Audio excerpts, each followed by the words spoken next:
Welcome back to another Tactical Fly Fisher video.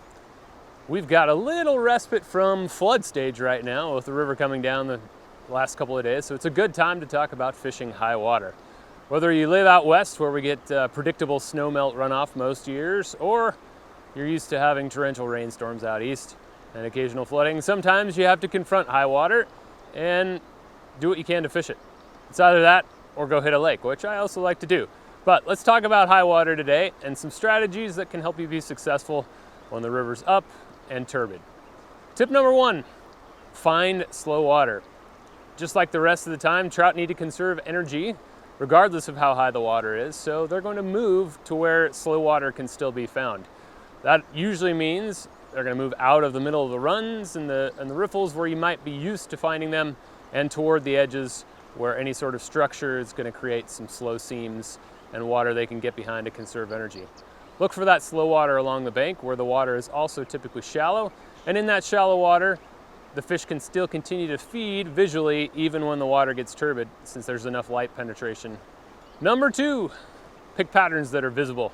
After you've found where the fish are, the next challenge when you're fishing high water is just being able to show the flies to the fish.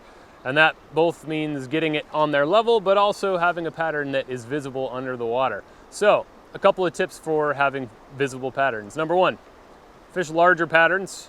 This isn't the time to be fishing 18s and 20s. I rarely fish something smaller than about a 14 in high turbid water. Number two, fish dark patterns, or a base color of dark with some sort of fluorescent contrast. So that might be a black streamer with a chartreuse bead, or it might be something like a blowtorch that's got a peacock dark body but also has a fluorescent accent in the tail. And then the third one, which the blowtorch kind of incorporates all of it, fish some flash.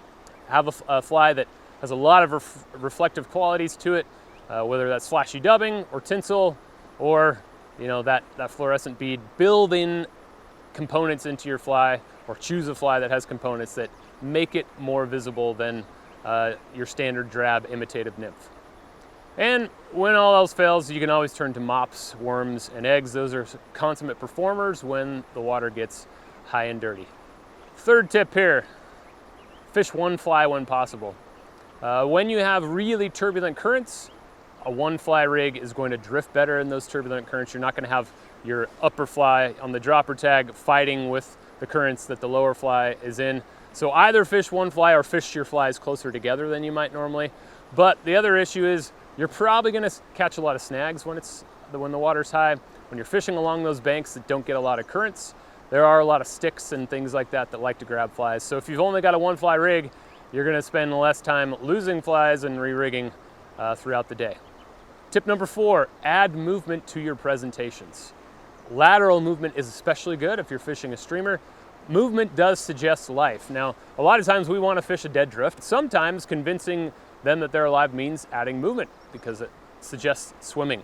Also, a fleeing motion in dirty water is a good way for fish to be able to separate your pattern from the stuff that's just drifting around them that might be all throughout the column. So, add a little bit of movement. First, dead drift. Normally what I will do is dead drift through a spot that I'm wanting to target, but then after I've made some dead drifts, if I haven't caught fish, I'll add that jigging motion either vertically or laterally, but especially laterally seems to attract attention when the water's turbid and they're having a hard time seeing your flies. Last tip number five, fish slightly more weight than you would at other times. So when you do have that turbulent current, you're going to have a lot of upwelling and forces in the water that are wanting to keep your fly from sinking.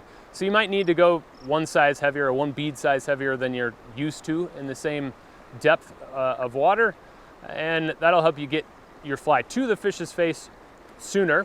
A lot of times I would say I take the approach of fishing shallow to deep most of the time, as I talk about a lot, and I might fish patterns that are lighter than a lot of folks when I'm nymphing. But when it's high and dirty, I want to get my fly in front of the fish as fast as possible, because the fish are less likely to care about a slight amount of drag when it's dirty, because they just can't discern the same amount about what you're drifting in front of their face. So fish a little bit heavier, get that fly in front of their face, and also an audible splash. If you have a fly that makes a ruckus, if you really hammer that fly down, especially with the streamer, and make a splash, that can jolt the fish's lateral line with some vibrations and make them search out whatever prey might have made that splash in the area. In summary, 5 tips again for you. Find some slow water, often along the bank where the trout are going to seek some refuge. Number 2, pick a little bit larger patterns, darker patterns, and patterns that feature fluorescence or flash so that fish can find your fly in the drift. Number 3, fish one fly when possible so you lose less of them and so you get better drifts in that turbulent current. Number 4, add movement to your presentations, whether that's lateral or vertical jigging or stripping. Show those flies to the fish by making them dart in front of their face. And then number 5, fish slightly more weight than you might for the same depth of water so that you get your flies to depth and in front of the fish a little bit quicker. If you employ those 5 tips next time you encounter some high water, I know you're going to have some success even when the conditions are not in your favor. If you like this video, please give it a thumbs up and then head on over to tacticalflyfisher.com where we've got the fly tying and fly fishing gear that you need for your own trip, whether the water is high or low. And then subscribe to the channel so the next time we post a video, it'll let you know. Thanks again for watching. Stay safe out there in the high water and have fun.